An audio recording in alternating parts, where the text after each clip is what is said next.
Welcome back to 6-Minute Sessions. I'm your host, Jonathan Sixtos, and we tackle life one topic at a time. And if you have a few minutes, I'd love to talk to you today about a minister's thoughts on 2 years of COVID-19. Now, the first two episodes of the podcast, we focused on education and how that system adapted and rose to the challenge when this virus, this pandemic, took over our planet.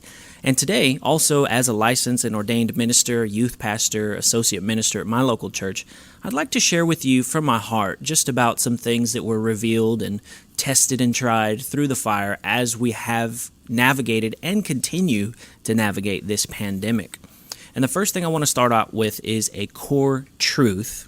If you are, I don't know if anybody's taking notes on the podcast, but just a nugget for you is that when your routine is disrupted, your priorities become clear.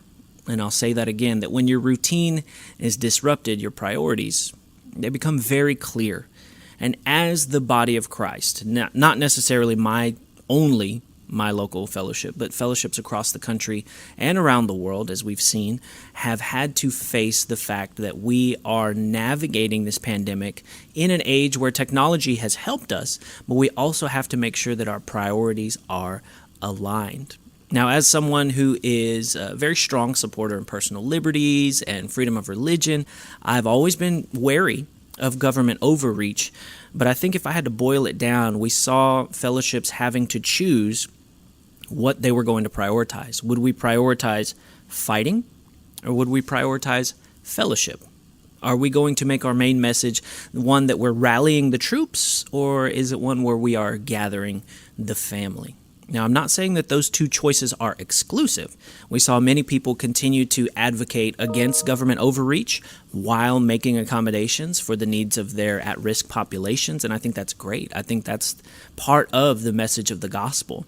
You know, Jesus said, go into all the world and preach the good news. That's the title of our local fellowship, Good News Church, but in a way that it can be acceptable to those people. You know, Paul says in the New Testament, I'm all things to all men that I might win some to Christ. And that's where I have a revelation of my own that I like to share with ministers.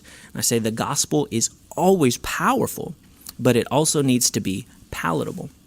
So what we saw was that some people chose to emphasize how they are going to stand up to government overreach and they're going to advocate for their personal liberties. And I think that unfortunately, several times that came at the cost of grace, and that came at the cost of the core message of love.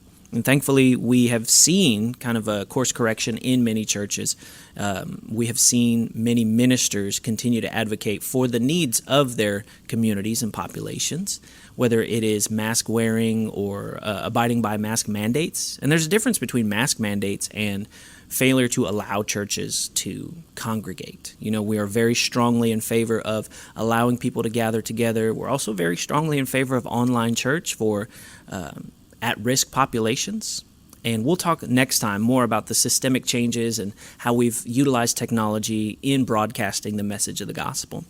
But as we are looking at today, our priorities, each and every one of us, ministers around the globe, had to decide what is our number one priority. Is our number one priority advocating for our personal liberties, or is our number one priority advocating for the needs of our communities? And I've been so blessed over the last 2 years to see how even the pandemic itself is not an avenue of persecution. It's my personal stance. And many people maybe have tried to play martyr or play up the inconveniences that have faced the local body. But an inconvenience is not persecution. An inconvenience is an opportunity to adapt. And I'm so blessed to see how, particularly the American church, but also churches around the world, have utilized technology to continue to meet the needs of their communities. We were able to share via Facebook Live. That's the avenue, the outlet that we mostly use, but I've seen a lot of streaming, a lot of YouTube, a lot of Instagram content. The gospel is more accessible now than it has ever been, and for that I am thankful. Now, as a local body, we have also had to deal with a lot of trauma, a lot of uncertainty, a lot of fear. And thankfully, the Bible tells us in 2 Timothy that God has not given us the spirit of fear, but of power, love, and of a sound mind. and for those who continually put in information from extra biblical sources. I'm not going to say anything about particular news outlets, but I will say that if you are feeding on fear, then you are going to be fueled by fear. And as we have seen the body of Christ rise to this challenge, I'm so thankful for all the ministers and all the churches around the country who have not given in to the spirit of fear and framed themselves as righteous warriors or holy martyrs, but continue to say, okay, these are the circumstances. We're going to continue to meet as we can. We're going to continue to distribute the gospel message as we can, but also meeting the needs of the community. Also recognizing we need to get back to the basics. We need to focus on our families because children are being emotionally compromised by the inconsistencies here and what we've seen in education and how we've had to adapt for families and parents and families dealing with recession and economic difficulties. And the church, I believe, should be the premier advocate for families. I don't believe that the government should solve all of our problems. I believe that the body of Christ should minister to the needs of its constituents, its members, its mission field.